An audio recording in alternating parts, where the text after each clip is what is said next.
at the amusement park, where once it starts moving, that's it. You're not getting off till the end.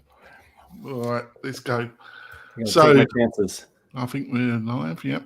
So 3, 2, 1. Welcome back, folks, to the WP-Tonic Roundtable show. This is episode 610.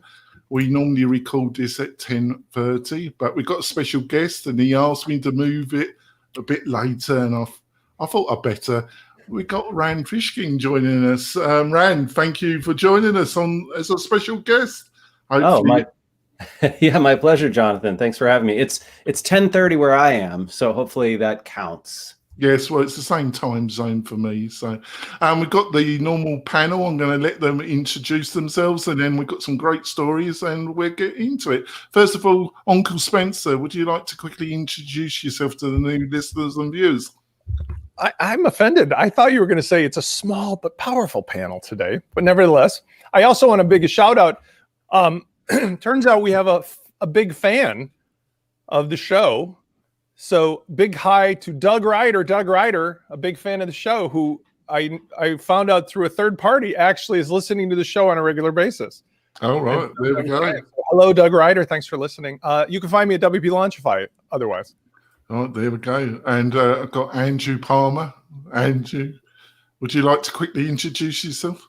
Yeah, I'm Andrew Palmer, and I'm a digital advocate, investor, and a golfer. And currently I'm working with GridPane, who help you smash your hosting problems.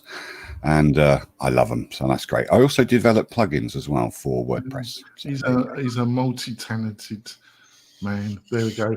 I've got my close friend, John Locke. John, would you like to quickly introduce yourself? John Locke, SEO practitioner at lockdownseo.com.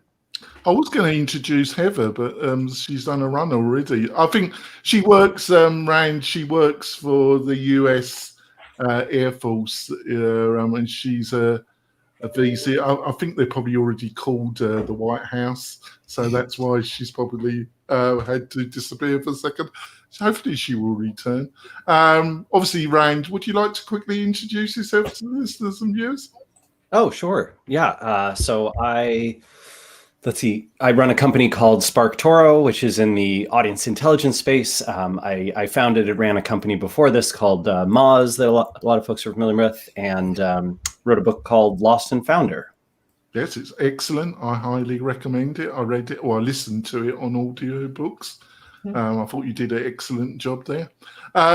Before we go into the main stories that we're going to be discussing in this episode, or in the show, I want to talk about our major sponsor, that's Castos. Castos is, if you're looking to get into podcasting, which I sincerely love, you need a platform to host your audio files, produce your RSS feeds, and do much more. I was using another well-known platform for a number of years. Castos came on. Also, Matt Medeiros, who's a friend of the show that does the Matt report, became their head of marketing and sales. And I thought, should look at it. I decided to jump ship. They moved over 700 episodes to their platform. And it's just been fantastic. About half the price. It's got a really great interface, and they're just great people. So if you're looking to get into that, I can only say you've made a great decision. If you do, for yourself or for clients, please tell them that you heard about them on the WP-Tonic show. It really helps the show, and it helps them. So let's go into the stories.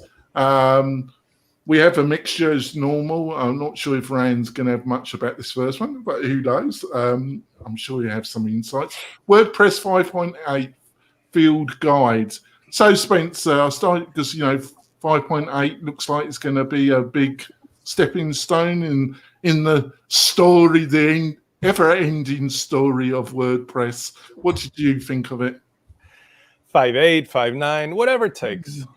It's fine. It basically is inching its way towards the finish line of the block editor. I think that's the only one that's consequential for most people. And like I said last week, surprisingly, I have started to open up and incline myself to recommending Gutenberg first, because the conversation has now shifted to an enormous number, a surprisingly large number of page builders. So we talked about it last week, but there's this entire industry of cloning the concept of 2 or 3 different types of page builders. And now there's not just one in each of those categories. There is a growing number. It's like up to 12 or 15 and the whole point of this conversation, and I know Rand's going to talk about this, is you've got a birthday cake with multiple layers. The core layer is really where you need to be for the best performance. I mean, even I can't deny that. You have one layer and you add another layer of a page builder. That is 1 + 1 is 2. And so I think if Gutenberg can get its shit together, sorry for swearing so early in the show, then we're in a much better position, because ultimately speaking, like, less confusion, less feature creep, less like, who do I team up with? Because many of these page builders are being very naughty in saying, I'm going to design a car that drives backwards on the highway because I can, even though all the other drivers are using, the rules of the road. I've got to give you full marks, Spencer. I've been watching your engagement with every lover of every Tom, Dick and Harry of a page builder, and my God, you don't mind taking abuse. It's like you've all committed a religious act of sacrilege. There's this guy, Russell Brand, right? I don't try to be like him, but Russell Brand, I'll give him credit. He himself is a genius guy, I think, but he does not mind taking the piss out of anybody or getting the piss taken out of him, because he's fully authentic. There are no skeletons in that dude's closet. And the way I see it in the WordPress world from day one is the way I was as an entrepreneur. I call it as I see it. It's factual based. If you argue facts with me, I will bend over and give you a pony in public. I actually reward people ponies. I gave Andrew and Vito 2 ponies. You've never given me a pony. You've never given me a pony. You've never proven yourself right, and I'm wrong. But I'm waiting. So yeah, I know my position. It's only 15 years. Yeah, it's only 15 years we've known one another, and I've never got a pony, have I? Hey, listen, we're still young, but I'm saying there are certain people in the WordPress ecosystem and the internet world in general who play one face in public and one face in private. And I'm being realistic. That's my selling tool, is argue the facts, argue not ad hominem attack at me, but the facts of what we're talking about. And there may be a chance that I may completely switch over to your side of thinking. And these page builder people are just cult members. Yes, it breaks this. Yes, it does this wrong. Yes, the rules are wrong, but I love it because of ABC. And then I go, well, A, B, and C are broken too. And then that's the end of the conversation. It's like politics, There we go. On to Andrew. What did you think of this, Andrew? Oh, you're muted, Andrew. You've got to unmute yourself. I was behaving myself. It's not just about the block editor or Gutenberg or anything. There's REST API changes. There's widget changes, which, to go with Spencer, is really going to muck up the page builder guys, because they've been working hard to integrate widgets and shortcodes and all that kind of stuff. So that's going to go. But my favorite bit is my least favorite part of the new WordPress, or the recent WordPress, where it says site health. That has caused us the most support queries ever. My site's ill, and it's just crap and everything. And that's just basically the site health is a sales pitch for, guess what? Jetpack. It's like, so I hide that in all of our WordPress things. You can actually now amend it so that you can put in your own tabs, and you can also put in your, don't worry about this. This is like optimum. If you want to pay $5,000 a month for your hosting, all of these issues will be fixed. And we really don't want to install Jetpack on your particular site. We do install it on other people's sites, but it's fine. So that's my big takeaway. We can fix site health, but it's the worst thing for page builders, or the most problematic for page builders, is going to be the widget area has changed to blocks, basically. Right. So, Rand, as a kind of informed outsider, what have you made of Gutenberg, this ongoing story in the WordPress community for the past 3 years that never ceases to end? And Yeah. So my perspective is, while these incremental changes and bigger changes can seem frustrating, I think, to folks in the WordPress community, especially builders and developers and folks who make their living sort of relying on WordPress's base, the same time, I think that for consultants and agencies and WordPress developers, this ongoing increasing complexity is great job insurance, right? It really is. I look at my WordPress install and I'm like, ooh, I'm technical enough that I should be able to figure out all this stuff, and yet digging around is kind of a pain in the butt. And my wife, Geraldine, who, is an award-winning author and runs a popular blog as well, she logs into WordPress and is like, what the F?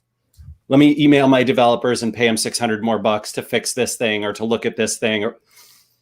So I don't know. Yeah, I think for the average WordPress user, this is these challenges are pretty frustrating. And I think it's kind of like Google Analytics, to be honest. I feel like they're serving more and more power users and listening to more and more power users and underperforming for amateurs, hobbyists, non-tech savvy folks, which is a little frustrating in that WordPress's initial promise was the opposite.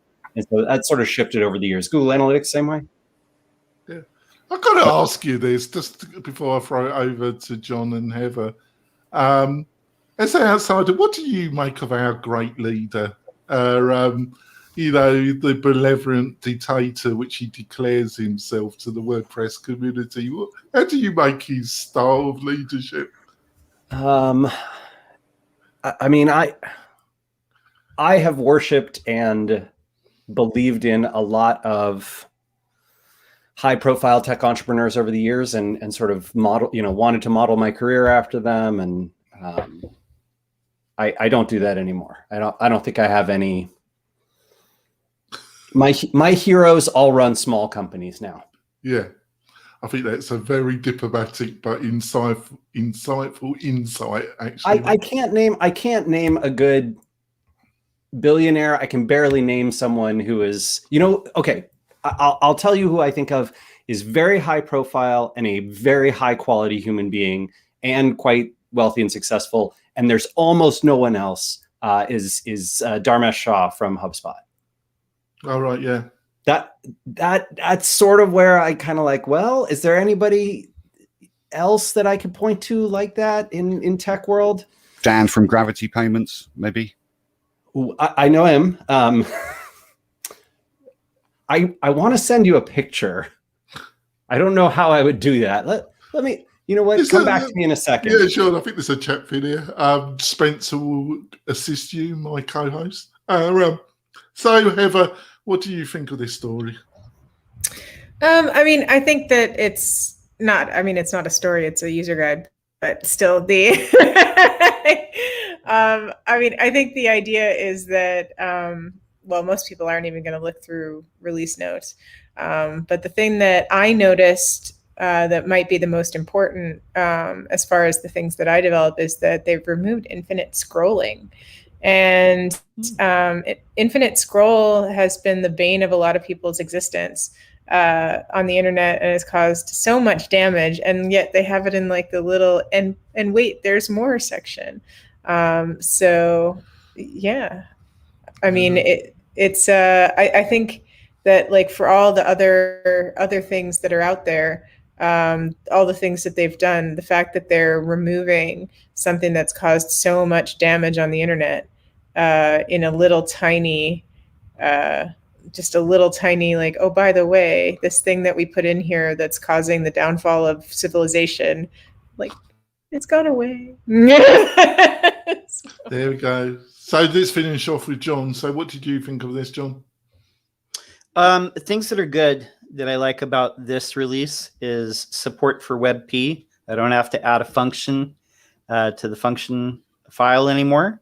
The Squarespacification of WordPress continues as blocks go into the widgets mode and they're moving toward full site editing.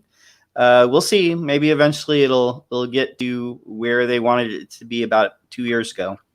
So there we go. It staggers. Yeah. The story staggers on. And like I said, Rand, it keeps me housed and fed keeping all this shit going, see, Rand. So there we go. It's all good, isn't it? So there we are. On to the next story. Google suggests a site appearance can impact ranking. Who would ever guess that? Words of wisdom from the Oracle of Google. There we go. Shock horror. So, Rand, I'm sure you're shocked with this terrific insight from Google. What do you think of this article? The only announcement in the last 5 or 6 years from Google that I really, really loved and took to heart and thought was 100% accurate was our public representatives do not have access to any of the data about how we build our ranking algorithms. They don't know what's in them. They don't know what's not in them. I like that. I thought that was a great announcement. I really take that to heart. And now every time there's a publication of, someone from Google, the stories, unfortunately, as they're published are not, hey, here's something that this representative from Google, who Google has previously said doesn't know what's in the algorithm, here's something that they said on a Hangout. Instead, it's Google says this impacts something. So look, I think it's accurate. I think it's a truthful thing that the way your site looks absolutely influences brand and how people think of you and how professional they think your business is, and whether they think of you as a luxury brand or a basic brand and all sorts of other things. And those things impact how people search for you, and they impact how people click on you, and they impact how people link to you, and all those things have impacts on ranking. But is this an announcement? We got somebody on this panel that thinks design is a total commodity. Now I think he begins with his name's Spencer. So there are Spencer, the man that declared that all web design was didn't really matter anymore, and it was all Spencer, how can you can't? Jonathan's putting words in your mouth. It's a Shonda. Here's the thing. I was discussing this. I was actually out your way. I was in the valley. Yeah, you wouldn't meet me. I drove all the way to San Francisco. You still wouldn't meet me. We'll tell the story of our almost encounter in California. But I was out there. I was discussing, and here's the thing. There was a time when the telephone companies convinced everybody that a text message cost them 25 cents or some fraction of that. And therefore, they needed to charge you and I a quarter for every text message. And there's currently a lot of other similar fairy tales floating around about the way things really work on a cost structure, like Comcast and Xfinity and AT&T saying that, cables that are already there cost them money to send more data, because an infinite pipe costs incrementally more.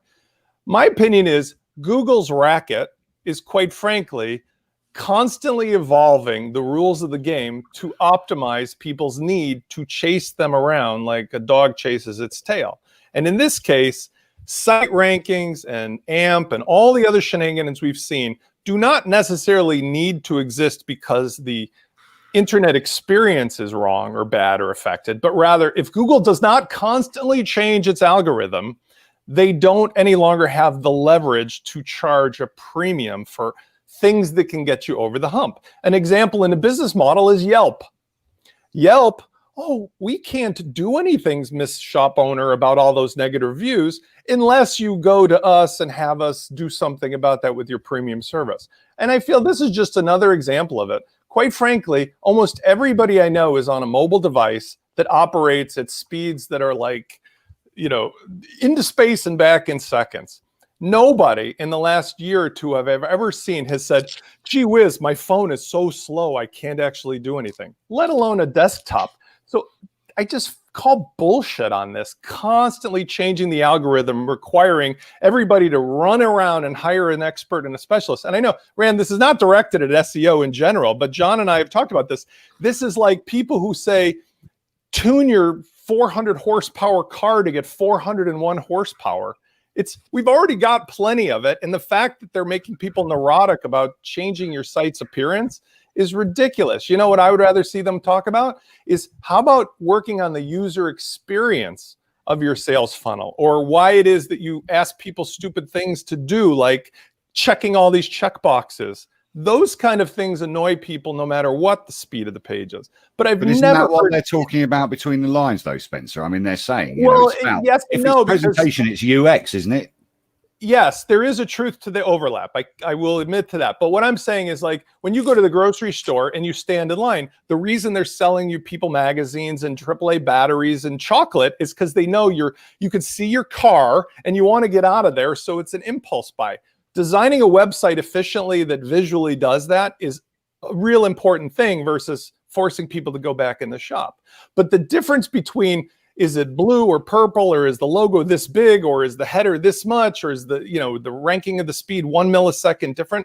That's the esoteric part that I have trouble with, because it doesn't seem to me, in my experience, to prove out in actual dollars and cents, unless you're at the scale of an Amazon. Okay, sure, for Amazon, a millisecond of time could be millions of dollars, but for most medium to small shop owners, I just don't see it. Rand's rolling his eyes, so I'm sure he has something to say about that. But like, it's just, there's like good enough, and then there's like optimized. And I think that the emphasis tends to be more on, if you're not optimized to the nth degree, that something's wrong. And then the clients see those dashboard things or the Google speed page results. Yeah, I'm going to throw it over to Rand, because fundamentally Rand, when he came, he was generous to come back to be interviewed by me and Stephen.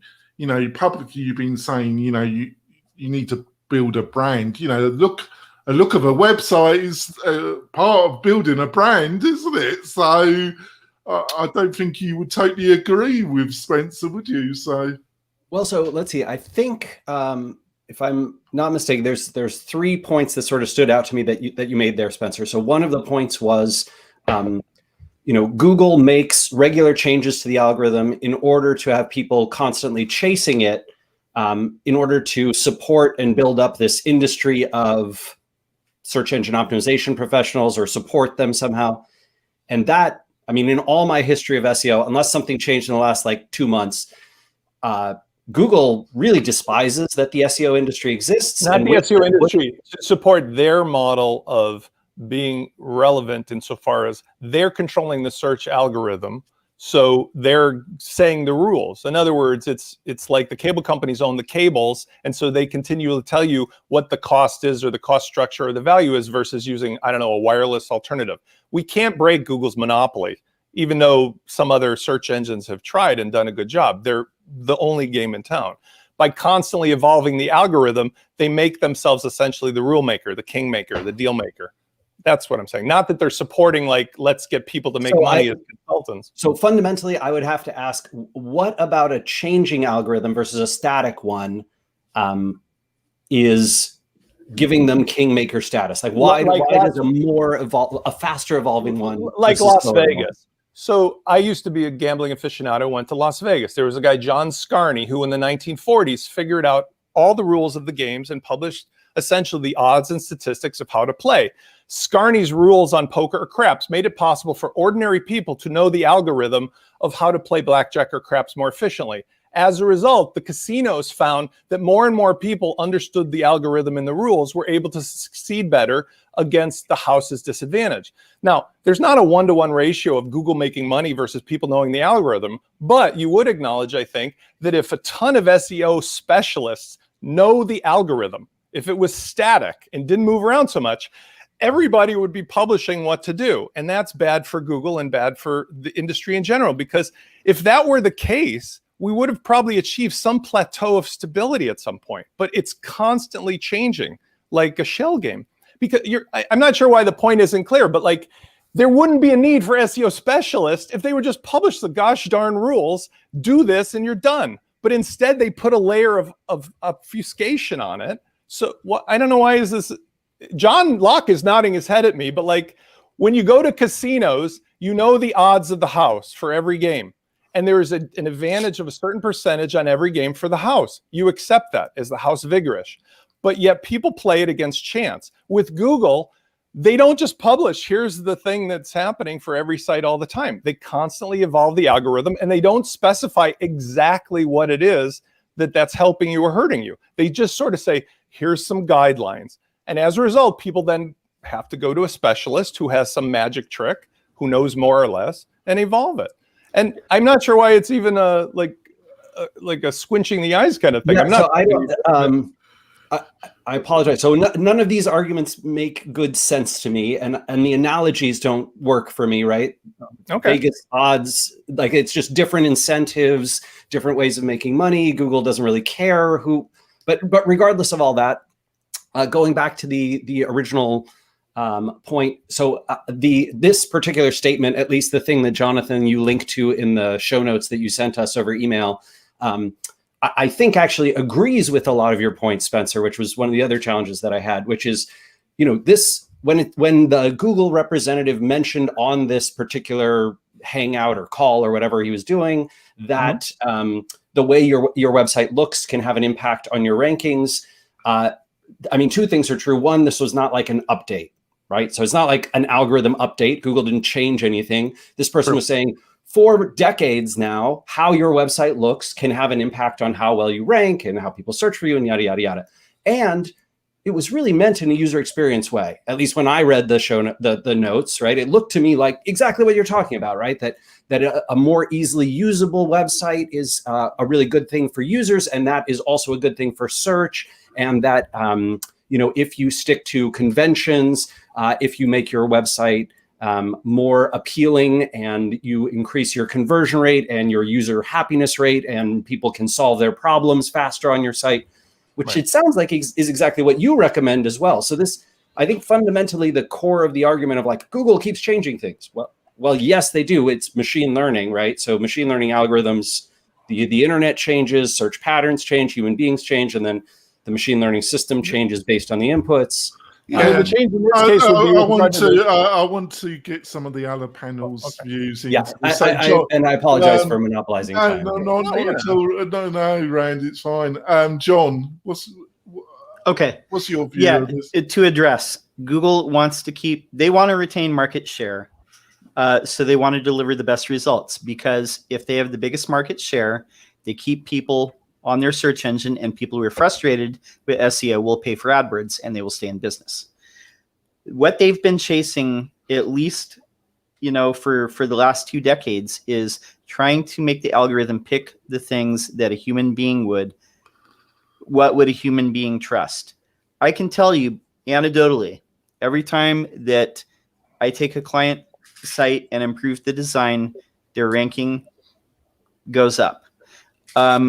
But John Mueller, he doesn't usually out and out say like this is going to have an effect, unless it's something that's already kind of well established and accepted by everybody. He tries to get people on the path, and he doesn't usually just say like this is going to help unless it's a widely accepted thing already, and it's not like some secret that they're trying to keep down there. They obviously have some sort of way of measuring how people interact with the site to be able to discern what is a good design or not. Because if you take a site that's built on like GoDaddy Builder or something like that, compared to something that somebody spent tens of thousands or hundreds of thousands of dollars designing, it's going to be a vast difference in how it's perceived by a human being. And that's what he's saying. That is something that I truly believe from the evidence that I've seen working with many different people over different industries. So it's not really something that they're trying to play a shell game with the consumer. They're trying to deliver the best result. And their means of measuring things and using machine learning data to measure that gets increasingly better. Well, thanks for that. Heather, like normal, I partially agree with Spencer, but I partially don't. The thing is, I just despise Google. I don't even know why they're given all this power. Why some bloody private company has some control over billions of businesses' existence. To me, the whole thing is totally ridiculous. You couldn't write this crap. What's your view? Because you're one of the brighter people of this panel. So, Well, I mean, I think that the whole thing about SEO is that people have been tricked for years into thinking that you have to do something special to your site to make it rank better, when really all you have to do is design your site properly. I mean, like there's no magic trick here. It's like make sure that your site like clearly defines what you do in a properly laid out way so that like the reader actually can understand clearly what you do. And like if like the average user understands what you do, then the algorithms will. And I mean, even like the article that you put, that's basically what the guy was saying. It's not like a magic thing. It's like if the user coming to your site can understand quickly what you do, then so will the robots that come to it, and it will rank higher. And if it's laid out well and if it's a clean site, then like nobody's going to have to like spend an hour trying to figure out, because no one will spend an hour on your site trying to figure it out. They're just going to bounce. So I mean, that's the trick. But some people have to spend money on a UX expert, on an SEO expert, because they can't describe things properly. They don't understand what their vision, their mission, their core purpose is, because they're just the doers. They're not the communicators. So I mean, that's the voodoo that is SEO. It's actually being able to communicate to people properly what your business does. And if you can do that, then you'll rank higher. Yeah, all right. And I think we move on to the next. Can I just add, I want to make sure there's no, like, I appreciate Rand's thoughts here, and I'm not trying to come off like hassling Rand, but what I want to clarify from what's been said, I'm sure it's quite capable of because handling that. I'm a very caustic person, but it's not an ad hominem thing. My point is bringing it full circle from the other comments, and even to Rand's point. Google has tools that consumers use, including the page speed rank tool and so forth, that give conflicting and alarmist responses that, just like Heather very well said, don't jive with the tangible reality of the differences they will make. I've had people like literally losing sleep because Google PageRank shows their WooCommerce site as an F- when it sells $100,000 worth of site with no problem at all. That's what I'm talking about. It's like when they said your text messages cost you 25 cents, because it does. Well, when Google has a tool that isn't really clear about what exactly does matter to the end result, but rather just says in some hypothetical world of ours, it'd be nice if you had less JavaScript files. Well, the normal person doesn't understand that. So now they have to run to the specialist, like a person who sees a mole on their cheek, freaks out and goes to the doctor. Am I going to die? And that's the part that bugs me. At the rubber hitting the road level of the end user, Google is doing a service where they're a monopolistic company, and they put out. I totally agree with you. Okay, so that's the essence of my argument, because even in Vegas, the normal consumer can walk in and there's not a specialist that you have to talk to learn what the rules are of craps or blackjack. It's published and it's objective. And the tools they give you do not give you alarmist signals. Well, we need to move on to the next story. But I do like Google's own page doesn't rank as an A on Google Speed Test. It ranks below an A. What's with that? You've made your point quite clear. So on to the next story. Awesome Motive. Awesome Motive requires search WP. And I've got to tell you, we were going to discuss our story, and I did email the change to Rand. But John Locke told me some information about the previous story, and I won't say what it was because I'll get sued. But he blew my mind away. You've got to stop doing this, John. So we're on to this story. So, John, what is this about, John? This story? Okay, so Search WP. We have projects together where we use Search WP on some sites. John Christopher, one of the very first pioneering plugins, made this, because native WordPress search doesn't always give you what you want. It's crap. It's an embarrassment that in almost 15 years they can't bloody sort out even something so basic, isn't it? So anyway, this plugin was one of the very first that was all premium plugin. It didn't have a freemium model, wasn't free. But I believe that he's been doing this since 2013. I first heard of this plugin probably like 2014. Ozzy Rodriguez came to the meetup in Sacramento. Aussie.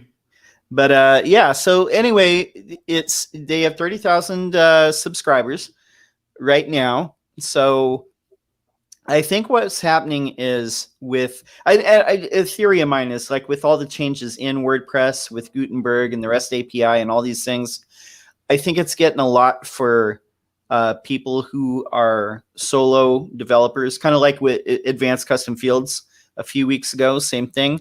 I think a lot of people are like, I can cash this out, give this to a team or a company that has a team, and they can support this. So that's basically what's happened. A lot of acquisitions this year in WordPress. Yeah, sure. So Andrew, you've just recently bought a load of plugins and that. I have. So what do you think about him? Because I think in the article he said it was becoming more and more difficult as the plugin got more and more bigger to just manage. That's exactly what Sean Barton was facing. He's a single developer, hasn't got a team. I've got a team, so I've got support. We did support on Elegant Marketplace for years, so we know how to do support nicely, even when we get an inverted commas stupid question, because in my view there is no such thing as a stupid question. If you don't know, you don't know, and we've got standard answers, and we're just improving the documentation on 23 plugins, one of which has got 39 separate modules. It's a big one. So I understand completely his view of saying, right, give it to Syed, but also it's a kind of strategic purchase as well for Awesome Motif. I mean, they are, if I'm not mistaken, let me just confirm my thoughts on this. It's basically, they own All-in-One SEO, don't they? Or is that another one? You're right. I don't know which one it is, but they've got the Syed empire grows, doesn't it? He won't come on. I keep asking him to come on. I keep asking him to come on for an interview, and he keeps saying no to me. But I think it's a strategic thing, because there's a lot of stuff going around WooCommerce, right? And Search WP, I've used it, and it doesn't actually integrate with WooCommerce brilliantly. You have to do a couple of extra hooks in it. That's fine, because we're plugin developers as well. We know how to amend plugins as well, so we've actually written our own functions into it as well. But I think it's a strategic purchase, and I think the backlash about there's a few bits of backlash about these bigger companies. Let's not forget they started off with smaller companies first of all. They've had to start somewhere.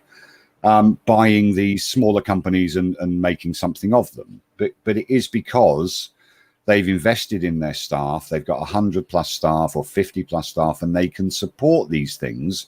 They can improve and enhance them, and they can actually monetize them better. I mean, 30,000 users isn't an awful lot of users, but $199 a year for the single user is actually quite a lot of money coming in. So they've purchased a good ARR model, and they've purchased a great plugin that is really popular with developers. That's right. It. So Rand, you got your own SaaS, support questions. Is it the bugbearer? Is it the thing that sucks a lot of your teams up? All these support questions, Rand.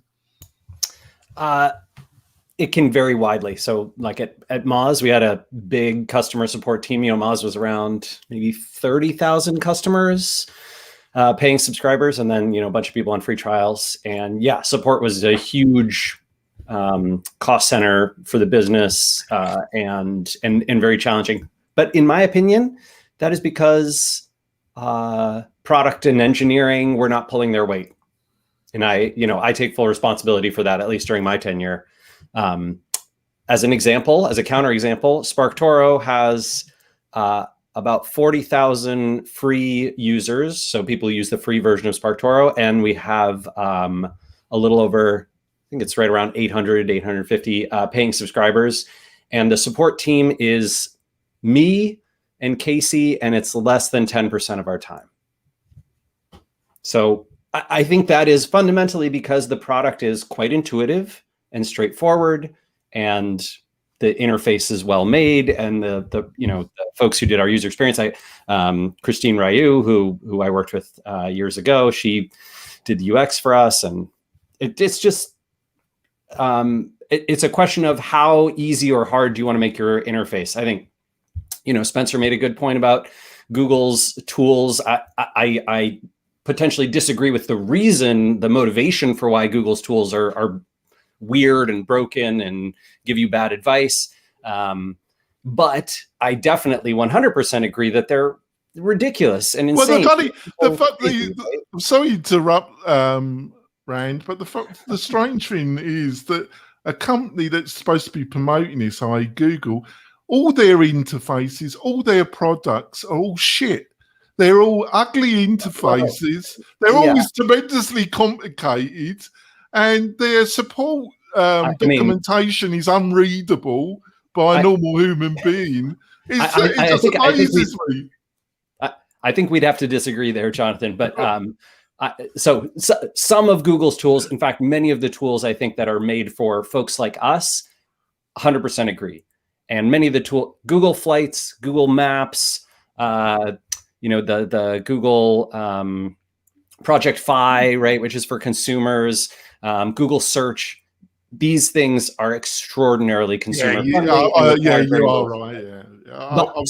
So I differentiate between the serves the expert and serves us. But I think Andrew, you were talking about this, the support requirements of these WordPress plugins and was it Gatsby or all-in-one or these kinds of things. And yes, it can vary widely. If your product is not beautifully made, Heather, like you described, right, with being able to clearly differentiate yourself, clearly explain your value proposition, clearly explain what the user is supposed to do, clearly explain how to get from point A to point B. If you don't do that well, 100%, you are going to be costing yourself a ton in support. And I think, unfortunately, a lot of SaaS entrepreneurs, myself included, make the mistake of thinking, well, this is just how much support we require, as opposed to very frankly, if I at Moz had made the engineering team responsible for customer support, almost every customer support issue would have been fixed. Because I can tell you very honestly, when Casey, right, who's my co-founder and runs the tech side of SparkToro, he sees all of the support requests. He answers them until basically I wake up in the morning. And he just fixes them immediately, right? Because he's like, I don't want to get any more support requests, so I'm going to fix this thing forever for everyone. And I totally agree with that. Can I just blow our own trumpet or blow my developer's own trumpet? Because I just want to keep it. I'm not being rude, Andrew, but I want to keep this moving. So Heather, it's on point. Can we? I want to get Heather in. All right. So Heather. How rude of you, Jonathan. I know. I'm not trying to be rude at all. And Andrew, I am going to give you a minute to come back at the end. Don't worry. Right.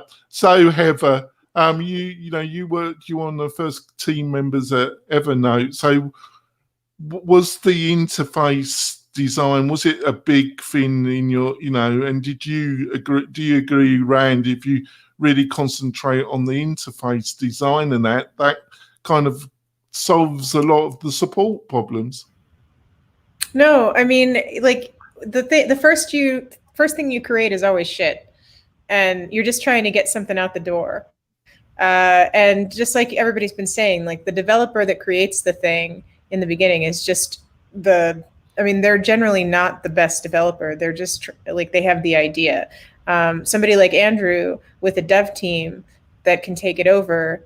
At Evernote, it's a perfect example. We acquired a whole bunch of things that had just gotten started, and then we made them better, and we incorporated them into the better product, the bigger product.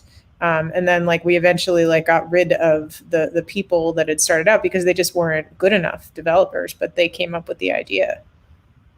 All right. So over to your point, Andrew, you were going to make. Well, no, what Rand was saying is that my developers have been doing the support. You know, we had Elegant Marketplace. We had 100,000 people bought plugins from Elegant Marketplace. So we're used to dealing with support queries on particular plugins. Now, these plugins were and still are being sold on EMP. What I'm saying is because we've improved them, enhanced them, taken all the bugs out within 30 days, let me tell you, these guys have worked their socks off. We've tripled sales, which is just so cool. You know, we needed to, because obviously I've paid money to buy them, you know, so I need to get that back as quick as possible. But the point is that with the support guys being the devs and having the knowledge of how to do support, if you are doing a product, that is your first thought. I've got a great product. How am I going to support it? Do I want to support it? Sean hates, and he won't mind me saying this live, Sean hates doing support because it distracts him from developing products. That's it. It's not because he hates people. It's just he wants to develop products. He doesn't want to do the support. So Rand's point was very, very pertinent. And for me, like any product is 80% support and 20% development.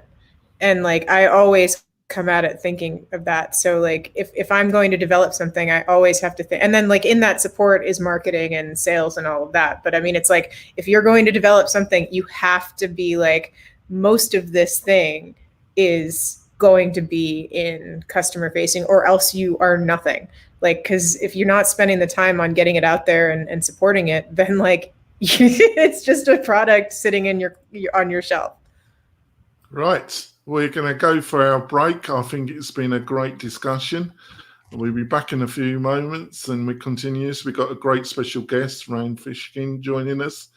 And it's been a blast so far. Hopefully Rand's enjoyed it. I don't know. We'll soon find out after the show. We'll be back in a few moments. We're coming back. I think Rand's enjoying it. He's still smiling. Or was it a grimace? So I've had we've had a few guests that just disappeared, Rand, in the second half. No, you've had guests who came on and just walked out? Yeah, I've had occasional. No, I'm only kidding you. They've told me they wanted to. On to the next. Oh God, yeah. It's a continuous saga. This one as well. What if regulating Facebook fails? The cockroaches of the internet, Facebook. So Spencer, the beloved Facebook. What did you reckon about this piece, Spencer? Well, as we all know, the story's not over till it's over. So this is just a federal and state case. That doesn't mean that it's over. This just means that was the first of many shots across the bow. We constantly are talking about the misbehavior of the various trillionaires in our world and their companies. And in the turn of the century, they all go into space. I have to ask Sefa if any of them are going to come back. They're all blasting off next week, aren't they? That's another story, because I mean, there was a lot of people saying like, hello, going off into space while the rest of us are burning here on the planet is not really great optics. But aside from that, if we look back to the turn of the century, there were a number of, I think, equally proportional wealthy people, the Carnegies and so forth, and they owned control of all the railroads and the other utilities and so on and so forth. And that was where certain federal laws came into place, like the Clayton Act and the Sherman Act for antitrust. Now, the problem we have today is that, as we've talked about, is that corporations are in bed with the politicians and have one holy idol that they worship, which is shareholder value, because the uppermost people only care about spending every last dollar they have to retain the value of their stock portfolio, and they pay the politicians who appoint the judges or get the judges voted in and so forth. So this is a perpetual problem. It is only when the pain reaches the fingers and the toes of the wealthy that things change. And we've talked about this before. Or unfortunately, I hope this doesn't occur, or you hit the stage where the masses reach, riot stage. when Florida and California are underwater and the big cities are on fire and all the rest of it, then there's no amount of like ignoring this that's going to work. But at the moment, Facebook is delivering gigantic value, and the people that are making these lower court decisions are in a variety of states of politically motivated, financially funded decision making. But it's just not over, because we know that like as soon as the AI gets better, we know as soon as the mechanical real world matches up with the AI, and then all of that face recognition data and all the privacy data, as soon as real world situations happen, like a mother of 6 kids is murdered in her house by a police generated robot using Facebook data, then it'll start to get more real. And, it's sad, but that's how it works. And having visited California, it's amazing to me.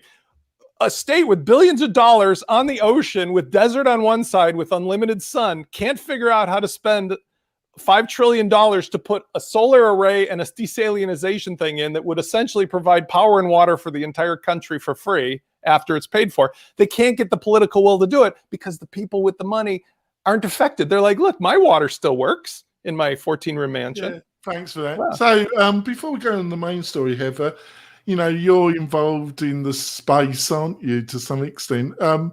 It's a bit dicey. It's a bit dangerous space. What's the chances of these 2 tossers coming back that are blasting off next week?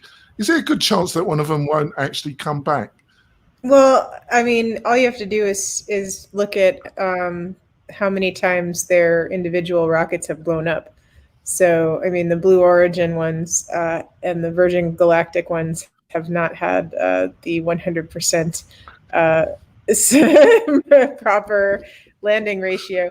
So, I mean, I honestly think that, Virgin Galactic's done better, but Blue Origin, not so great. So I think Jeff Bezos... I'm ashamed to say, I really am ashamed to say this as a Quasar Christian.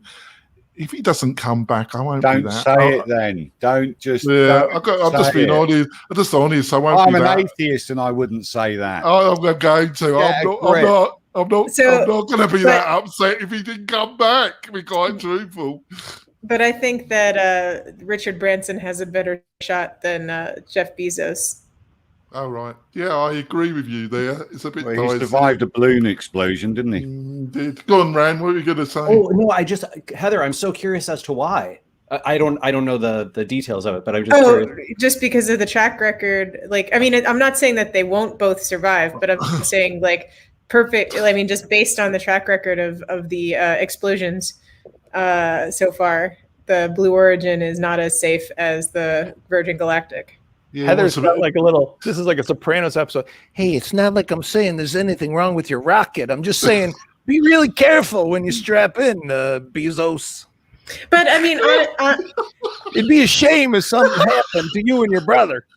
Honestly, though, like every astronaut, anyone that's an astronaut candidate, like you have like the thought in the back of your head every single time, no matter what, that like you may not be coming back. Well, if he treats the support technicians like he supports the rest of his fucking staff, there's little chance he's going to come back, is there? So, I mean, you guys know he already has cloned his body, and there's another body already waiting if this one gets blown up. They're just going to transfer his evil spirit into it. I mean, hey, I've always said that the last words I'm going to say in my life are. Hey, robot, transfer consciousness. Well, he's got conscience. I haven't even got anything. So, Rand, so what do you reckon of the cockroaches of the internet, Facebook? Are they going to avoid, any kind of consequences for their continuous crimes against humanity, Rand? Yeah. So let's see. I think that Facebook's big challenge right now is that they don't have, even though they have, an unlimited amount of money to put towards lobbying, and to Spencer's point, they can fund a lot of political campaigns. I think the challenge is that they have too many enemies. Essentially, much of the, sort of far right, which sort of is the more powerful portion of the Republican Party in the U.S. right now.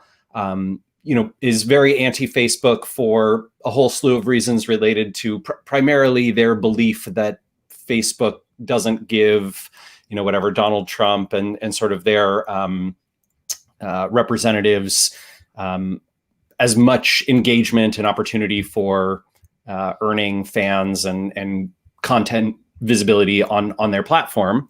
And then on the left, right, and the center, there's a lot of belief that Facebook is a monopolistic organization and that they are, sort of bad for a whole bunch of things, including politics in general, just being able to get people to agree on facts and get along, and have shared knowledge about a subject, right? I think, unfortunately, Facebook is responsible, along with YouTube, for an overwhelming amount of conspiracy belief and anti-vaccination, anti-science beliefs, and all these kinds of things, right? And so there's just not a lot of friends. Like, there's no one who is in That's Facebook. a good way. Yeah, that's very insightful. Yeah. So, during the Obama administration, for example, you could reasonably say that a lot of the people in power on both the left and the right were not in Facebook's pocket, but were on their side. And they were mostly on their side because they didn't believe them to be antithetical to their goals, and because Facebook paid a lot of money to lobby them and threw them a bunch of fancy parties and sort of helped their campaigns and helped them build, fan bases and all those kinds of things. And that's no longer the case. So I think Facebook is long-term in trouble, even if they short-term avoid regulation or breakup right now. So before I move it on to another panelist, have you got any insight what this fixation about going to space for the billionaire class is about? Is there anything behind? There's something in the conscience about them wanting to escape Earth, isn't there? Well, so I think if you, sorry, Heather, go ahead, please. Well, I mean, I can tell you, like, as somebody that was training to be an astronaut younger, like, there is there's something about the astronaut ego. Like, when you're born with astronaut ego, like, it is like you want to take control of the entire world. You want the world to look at you. You want the world to look up. And I think, like, whether you're born a billionaire or become a billionaire, at some point your ego crosses into the same area. And the only thing that can satiate that is, like, I want to go into space. I want to control the world. So whether you become a megalomaniac or you are just like, I want to conquer space, that's the thing. So, Rand, I think there's trouble in the air. I sense something in the consciousness. The force is troubled, Rand. I sense that. I just sense it in the core of me. What do you feel the same? And all these billionaire types trying to blast off. I see it as a sign, really. I mean, it's obviously one of these things that I think if you go back, 50 years, 70 years, you see nearly every American cheering for the space program, right? Cheering for astronauts. These people are heroes to us. NASA is this extraordinary organization. NASA still has a very good reputation, right? And is very, very well liked, not just in the United States, but in many places around the world. And a big part of why that's true is because of how it's funded and created and who's behind it, right? It's essentially, it's ours.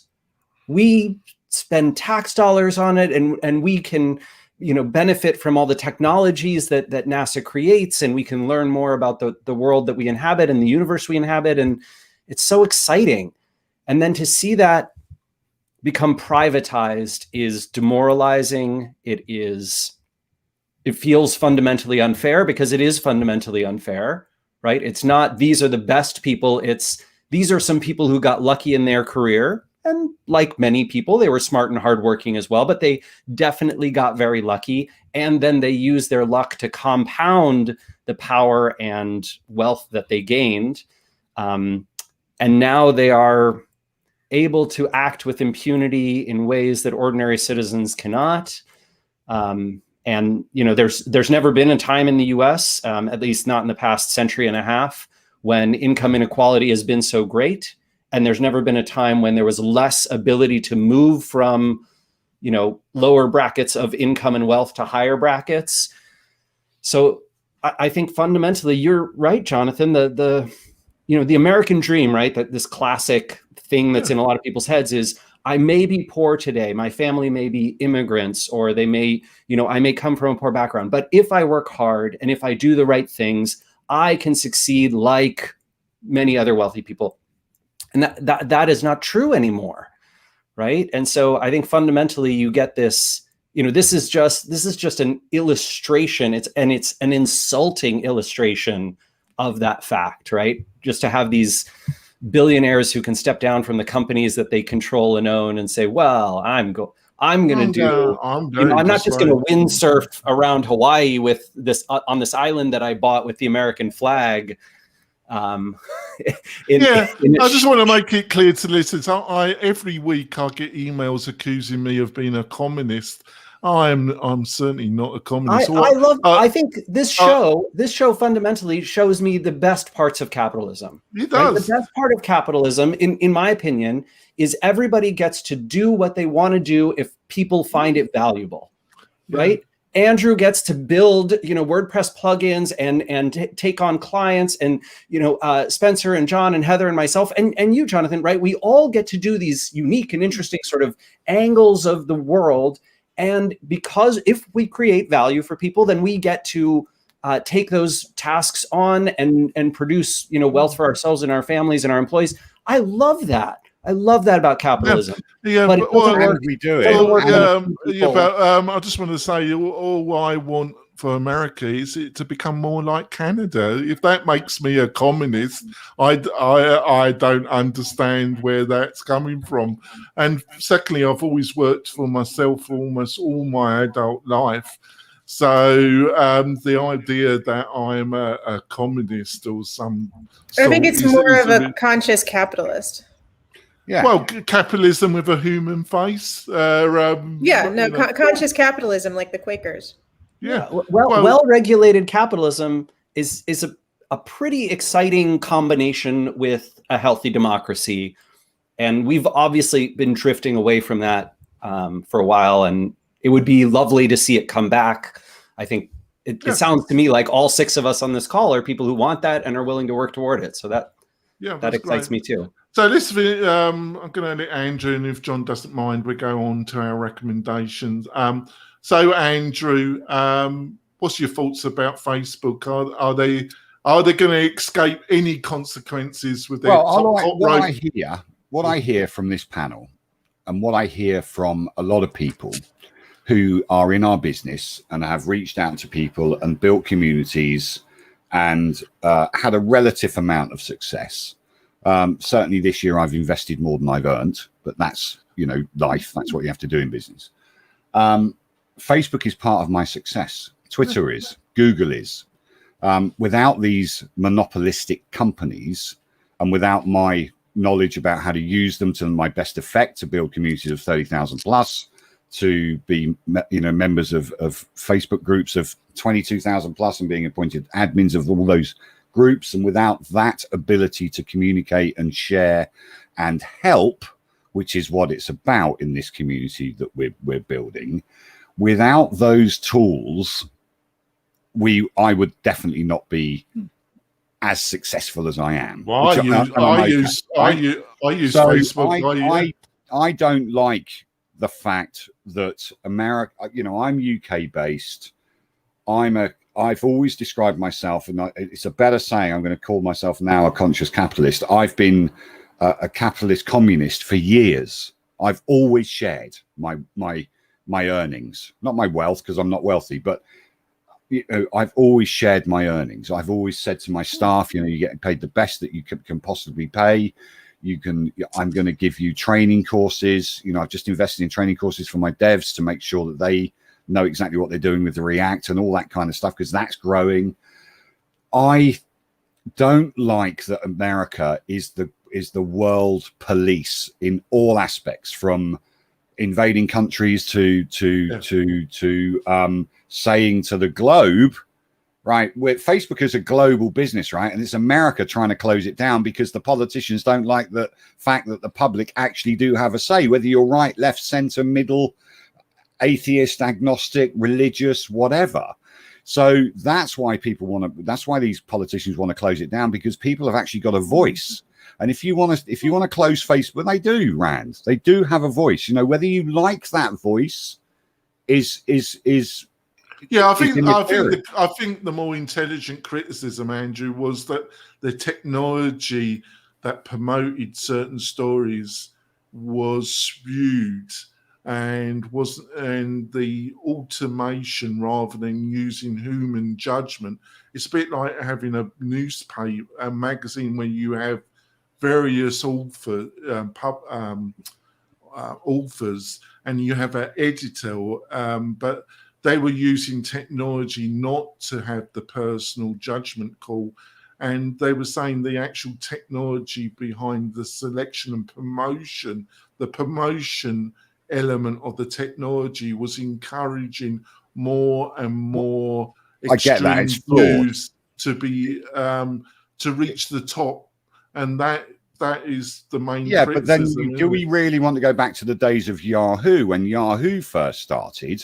Because I'm old enough to remember, where they had 100 or 500 people saying this website's best, right? It wasn't an algorithm. It was a human being saying this UX is better, this explanation is better. Oh, you're totally We've got to run it on an algorithm. We've got to train the algorithm to be You're totally right. You're totally right. We do but we haven't found a solution yet. So there we go. So before we go on to our recommendations of the week, and if you've got one, Rand, just put it into chat, and Spencer will put it in where it needs to be put.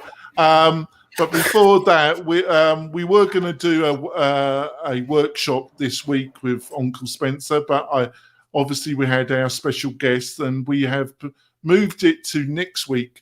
But we'll be doing a great workshop with Uncle Spencer. So, Uncle Spencer, what will we be discussing? You're muted, Uncle Spencer. Why, thank you, Jonathan. In this workshop, Spence and Jonathan will show you how to launch a powerful sales funnel for your membership, e-commerce, consultancy, or e-learning site in minutes. Using just a few key plugins and your favorite page builder, you can create a customer user journey that converts prospects into paying customers with no coding required. Come join us for this lunchtime workshop that will deliver huge value and a few unexpected surprises. There's always a few unexpected when me and Uncle Spencer get together. So there we go. So join us on the 16th around 10:30. It's going to be live on the WP-Tonic YouTube channel. So we will, by the way, in all seriousness, we're going to talk about how to use Gutenberg natively for the sales funnel. Yeah. Wow, I look forward to that. Naked Gutenberg. Yeah, and Heather needs to join us. She's such a fan of it. So we'll go on to our recommendations of the week. So, Andrew, have you got a recommendation you want to share with our beloved listeners and viewers? And you're muted again, Andrew. I'm trying to behave myself because, you're not doing a good job, Andrew. You're not doing a great job, Andrew. It's raining. I'm going to do two. One is sycophantic, so apologies about that. But I just had a go at Spark Toro. It's great. You really have a go at it. It's really, sign up for free. It's really quite, I'm going to use it. There's no doubt about it. You might get some of my money. But anyway, that's the sycophantic one done. But the next one is I'm just going to promote my own products for a change. Yeah, sure. 23 plugins redeveloped over from the 10th of May to the 10th of June. And we updated them. They're all Divi visual builder ready, and our premium plugin Divi Sorted is changing people's way that they use blogs and products in Divi as well. So great. I'm going to recommend my own products. Why not? Yeah, put all this into Slack, because if you put it into chat, it doesn't store it after the show. Spencer, got a recommendation for our beloved listeners? I do. Free and paid is a plugin called turbo-admin.com. works to make WordPress faster because it gives you essentially a drop down for all those things that you normally have to search for in the admin menu. And by the way, this goes along with another plugin that I recommend and use for every client called Admin Menu Editor, but it works differently. Admin Menu Editor allows you, among other things, for free to alphabetize the left-hand side WordPress admin menu. Because I don't know about you, but like I'm helping a client or working on a video and products W-A-Z, like if it's not alphabetical, it doesn't exist in my 27-year-old brain. This one does similarly, where it gives you a search drop down and you just type product and it just boom gives you the link directly to it. So super, super helpful for efficiency. And it seems to be spam free. Amazing. A product that doesn't alter the core foundation of WordPress. How could a plugin with so many users succeed without changing the core of WordPress? I just don't know. Heather, have you got a recommendation? Yes. So we were talking about conscious capitalism today. So there is a great book called The Chocolate Wars about the Cadbury family. So I've sent the link to that. It is, so it's about like all of the conscious capitalists and their history of forming businesses. And it's a great book on entrepreneurship at the beginning of the middle of the 18th century or 19th century. And John, have you got a recommendation you would like to share with the listeners and viewers? Yeah, mine is a website called zindproject.org. And what this is, it's a list of, because this has come up a lot in the news lately. We were talking earlier about how we've gotten away from democracy. Really, the fact of the matter is democracy has only really been for all the citizens of the U.S. in the last 56 years, for the most part. Well, it's a joke. It's a joke that on the day of the national election, it's not a freaking holiday. It's just it's an embarrassing joke, isn't it? It's the same in the UK. Don't worry. Yeah, it's the same. But, like me and some other people have been discussing how a lot of people who look like us on this panel the majority of people who look like we look don't know a lot of the history of the United States, because it wasn't taught in high school or middle school or college or anything like that. This is a list of all the massacres that have occurred in America from the beginning up until 2018. And there's a pattern here that I think that you can detect. So it's something to check out and just kind of research and edify your own knowledge so that you know the facts about recorded history. So that's great. So Rand, you got anything you want to recommend to our listeners and viewers? Your own. Yeah, I shared a couple links, and John, I think did you see them in the chat and paste them over? Okay, yes. Thank you. So the first one is a website from a friend, John Saunders, who runs an amazing consultancy here in the States. And I might actually recommend him as a guest. He's just a brilliant guy, so thoughtful and really sweet. But so John recognized that there was this absolute lack of vector illustrations and sort of illustrated content, that people use on their websites to represent people. And to John's point, like they all look like us, right? They're all white. All the illustrations that you'd ever see on the web, and the plugins. And so John commissioned this, bunch of illustrators that he works with to create blackillustrations.com. The great part about this is, tons of great parts about it. One, almost all the artists are Black, which is awesome. So, you get to support sort of artists of color who are putting together work that is also supportive and representative of people of color, which are going to be more than half the U.S. population in the next, few years. So, if all your illustrations look like us, you're not serving your customer base very well, at least not in the States. And then the second one that I would also recommend is givedirectly.org, which is a fantastic organization. Whenever I do events, rather than take a stipend or a payment, I always ask that a donation go to givedirectly.org. They just do wonderful, wonderful work around the world and now here in the US, basically providing direct payments and income to people who need it most. And they do these great tests. It's very evidence driven, and you can see there's almost no overhead of this charity. They just give money directly to people, and people use that money to improve their lives and get education and get themselves out of debt and just give themselves opportunity. It's very exciting to see. It's a great example of capitalism sort of working well again. What a shocking non-profit. The terrible idea, actually help people. No, give people money. That's a crazy idea. Give them a lift up rather than kicking them. UBI. Instead of kicking them in the bollocks, you give them a hand up. Very un-American, isn't it? I do think, Andrew. I do think of Give Directly as a bootloader for UBI. Fingers crossed. There we go. I think it's been a great show. Hopefully Rand will agree to come back. I think he's enjoyed it. If you really want to support the show, there's two things you can do, listeners and viewers. Go to iTunes Play or whatever they're calling it at the present moment and leave us a review. It really does help the show enormously, good, bad or indifferent. And I regularly look at them, and if it's an amusing review, I will read it out on the show. And the second thing is join our Facebook group. It's WP-Tonic Mastermind.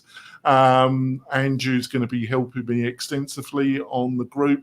And all the panel, most of the panel are admin. If you've got any questions about WordPress business, or anything to do with WordPress, it will be the premier resource for you to go. Please join the tribe and join the discussion. We'll see you next week for another great roundtable show. Thank you for listening. We'll see you soon. Bye.